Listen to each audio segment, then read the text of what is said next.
प्रिय विद्यार्थियों, DSS online कक्षा में आपका स्वागत है। मैं हिंदी अध्यापक हेमवती नंदन सिंह। जैसा कि आप सभी जानते हैं कि बसंत भाग 3 के अंतर्गत हम लोग पाठ 9 कबीर की साखियाँ नामक पद्य का अध्ययन कर रहे थे, जिसमें पहला और दूसरा हम लोगों ने पढ़ लिया था। इसके पहले पिछले वाले वीडियो में कबीरदास जी का जीवन परिचय और पहले पद्य की संदर्भ प्रसंग सहित व्याख्या और दूसरे पद्य का संदर्भ प्रसंग सहित व्याख्या हम लोगों ने समझ लिया था, पढ़ लिया था। अब इसमें अगला है यानी तीसरा है, जिसे हम आज संदर्भ प्रसंग सहित उसकी व्याख्या देखेंगे और समझेंगे। आइए प्रारंभ करते हैं इसे। तीसरा है, माला तो कर में फिरे, जीव फिरे मुख माय, मनुआ तो दहदिस फिरे, यह तो सुमिरन नाय। पहले इसमें जो कठिन शब्द आए हैं, जो शब्द उस तरह के हैं, उसका मैं निवारण कर दे रहा हूँ। अर्थात काठिन्य निवारण के अंतर्गत माला तो कर का अर्थ होता है हाथ, फिरे फेरना, जो लोग माला हाथ में फेरते हैं, घुमाते हैं। जीव फिरे मुख में, जीव का अर्थ समझते हैं, जीवा जीव। मनुआ यानी मन, मनुआ तो यानी मन तो, दह दिश फिरे, दसों दिशाओं में फिरे, फिरे का मतलब घूमता हो। यह तो सुमिरन ना है, सुमिरन का अर्थ होता है स्मरण, ध्यान। यह तो ध्यान नहीं है, स्मरण नहीं है, ईश्वर की भक्ति नहीं है, या आप जो लक्ष्य निर्धारित किए हैं उस पर आप ध्यानमग्न नहीं हैं। देखिए, माला तो कर में फिरे, जीव फिरे मुख माय। कबीरदास जी कहते हैं, हाँ इसका प्रसंग देख लीजिए। प्रस्तुत पद्यांश में कबीरदास जी ने यह बताया है कि मनुष्य को दिखावा नहीं करना चाहिए, या दिखावा या बनावटीपन से दूर रहना चाहिए, ढोंग पाखंड नहीं करना चाहिए। ईश्वर के प्रति सच्चे मन से भक्ति करनी चाहिए, किसी को दिखाने के लिए नहीं कि हम ईश्वर की भक्ति कर रहे हैं, या जो आपने लक्ष्य निर्धारित किया है उसे ईमानदारी पूर्वक उसमें लीन रहना चाहिए, केवल दिखावटी या बनावटीपन के लिए नहीं। तो क्या कहते हैं, माला तो कर में फिरे। कबीरदास जी कहते हैं कि जो दिखावटी लोग हैं, जो केवल यह दिखाते हैं कि हम जो है भगवान का स्मरण कर रहे हैं और उनका मन स्थिर नहीं है, तो बेकार है, एकाग्रचित नहीं है मन, तो ऐसी भक्ति भावना बेकार है, मात्र एक दिखावा है।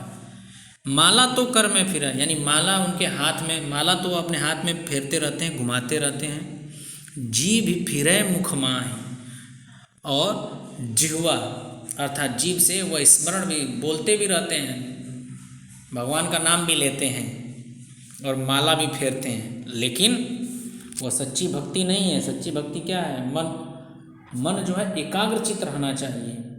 अब यहाँ नीचे देखिए, नीचे की लाइन से स्पष्ट हो जाएगा। मनुआ तो दहदिस फिरे। कबीरदास जी कहते हैं, यदि केवल माला हाथ में लेकर घुमाने से और मुख से जो है राम नाम का उच्चारण करने से कोई सच्चा भक्त नहीं बन जाता है, उसे ईश्वर की प्राप्ति नहीं हो जाती, भगवान जो है से साक्षात्कार उसका नहीं होता। क्यों? क्योंकि उसका मन जो है दसों दिशाओं में घूम रहा है, उसका मन स्थिर नहीं है, वह कंसंट्रेट नहीं है, वो एकाग्रचित नहीं है। यह तो सुमिरन ना है। कबीरदास जी कहते हैं, यह तो स्मरण नहीं है, यह तो सच्ची भक्ति भावना नहीं है, यह सच्चे मन से किया गया ईश्वर का स्मरण नहीं है, यह दिखावा है। तो ईश्वर उसे कहाँ मिलेंगे, उसे लक्ष्य की प्राप्ति कहाँ होगी। ठीक है, तो आपको समझ में आ गया होगा। अब दूसरा देखिए, दूसरे का अर्थ है चौथा, नेक्स्ट जो इसके बाद है चौथा पद।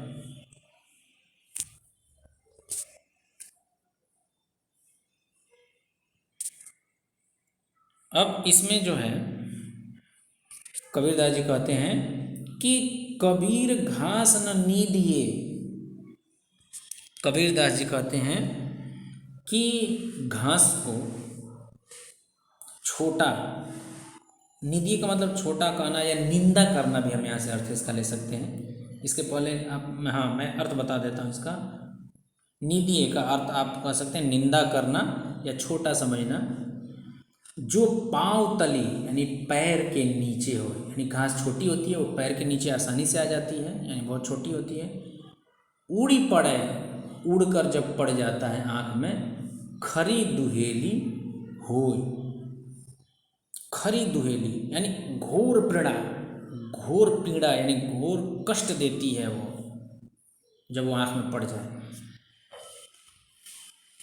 तो इसका प्रसंग देखिए, प्रसंग क्या हो जाएगा इसमें। आप ये कह सकते हैं, कबीरदास जी कहते हैं कि हमें किसी भी वस्तु को तुच्छ या छोटी समझकर उसकी निंदा नहीं करनी चाहिए, क्योंकि हर एक वस्तु का अपने स्थान पर महत्व होता है। तो इसलिए हमें उसके महत्व को समझना चाहिए, न कि उसे तुच्छ समझकर उसकी बुराई करनी चाहिए, उसे हीन समझना चाहिए। देखिए क्या कहते हैं,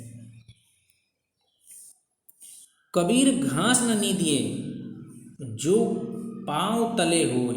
कबीरदास जी कहते हैं कि यदि घास की हमें कभी यानी निंदा नहीं करनी चाहिए, छोटी वस्तुओं की निंदा नहीं करनी चाहिए। जो पांव तले होय, यदि वो पांव के नीचे आ भी जाएं या जो पांव के नीचे आसानी से आ जाते हैं, ऐसे छोटे वस्तुओं की हमें निंदा नहीं करनी चाहिए। आप ये कह सकते हैं छोटे लोगों की, जो वंचित वर्ग, समाज से वंचित वर्ग हैं, उनके संदर्भ में भी कई लोग इसकी व्याख्या लेते हैं, तो उनको भी कह सकते हैं। और क्यों नहीं करनी चाहिए, रीजन देखिए, कारण क्या है। उड़ी पड़े जब आँख में, और जब वही छोटा तिनका, छोटी सी घास का एक छोटा सा टुकड़ा कहीं उड़कर वो अगर आँख में पड़ जाए, खरी दुहेली होए, तो अत्यंत घोर है, अत्यंत कह सकते हैं, अत्यधिक पीड़ा देती है, अत्यधिक कष्ट पहुंचाती है। तो हमें ऐसे छोटे वस्तुओं को महत्व देना चाहिए, उसके महत्व को समझना चाहिए, उस वस्तु को तुच्छ समझकर उसे हेय दृष्टि से नहीं देखना चाहिए। अब इसके बाद से अगला और अंतिम है इस पाठ का, इस पद्य का अंतिम जो पद्य है वो कुछ इस प्रकार है। जग में बैरी कोई नहीं, बैरी, बैरी का अर्थ होता है दुश्मन या शत्रु, कोई नहीं। जो मन शीतल हो, शीतल का मतलब होता है जिसका मन शांत हो, ठंडा हो, अर्थात जो क्रोध न करता हो, जो उत्तेजित न हो जाता हो, छोटी छोटी बातों पर जो है बहुत ही उत्तेजित होकर क्रोधित हो जाता हो। अगर इस तरह का व्यक्ति है तो फिर उसके तो दुश्मन बढ़ेंगे। अभी देखिए, या आपा को डारी दे। आपा का अर्थ होता है यहाँ पर घमंड या अहंकार। दया समझते हैं, करे सबको, दया करे सबको, यानी सभी लोग उस पर दया करते हैं। अब देखिए इसका प्रसंग समझिए। प्रस्तुत पद्यांश में कबीरदास ने यह स्पष्ट किया है या बताया है कि व्यक्ति का व्यवहार ही मनुष्य के शत्रु और मित्र को जन्म देता है। मनुष्य का व्यवहार कैसा है यह बहुत मायने रखता है, बहुत महत्व रखता है कि उसके समाज में कितने शत्रु हैं और मित्र हैं। और जो बहुत अहंकारी व्यक्ति है, बहुत उत्तेजित हो जाने वाला व्यक्ति है, छोटी छोटी बातों बहुत उत्तेजित हो जाता है, आवेश में आ जाता है, तो उसके शत्रुओं की संख्या निश्चित तौर से ही बढ़ेगी। कैसे, देखिए, जग में वैरी कोई नहीं, वैरी। कबीरदास जी कहते हैं कि संसार में, जग का मतलब संसार, अर्थ संसार में बैरी यानी दुश्मन कोई नहीं है। इस संसार में दुश्मन कोई नहीं है। जो मन शीतल हो, यदि इस व्यक्ति का मन शांत है, शीतल है, वो बात बात पर उत्तेजित नहीं होता, आवेश में नहीं आता, क्रोध नहीं करता, उसके अंदर सहनशीलता है, तो इस संसार में ऐसे व्यक्तियों के दुश्मन कोई नहीं है, उसके दुश्मन नहीं होते हैं। तो हमें क्या करना चाहिए, या आपा को डारी दे। यह जो हमारे अंदर अहंकार है, अहम भाव है, जो घमंड हमारा है, इसको हमें हटा देना चाहिए, इससे मन से हमें मिटा देना चाहिए। दया करें सबको, यदि हम अपने मन से अपने अहंकार, अपने घमंड को हटा दें तो संसार में रहने वाले जितने भी लोग हैं, मानव हैं, वो आप पर दया करेंगे। कोई आपका शत्रु नहीं बनेगा, सभी आपका सहयोगी करेंगे। अगर सहयोग नहीं भी करते हैं तो आपका अहित नहीं करेंगे। तो कबीरदास जी ने इसके माध्यम से बताया है कि मनुष्य का व्यवहार बहुत मायने रखता है कि समाज में उसके शत्रु अधिक हैं या मित्र अधिक हैं। तो इस प्रकार जो है यह जो पद्य है यह समाप्त हुआ।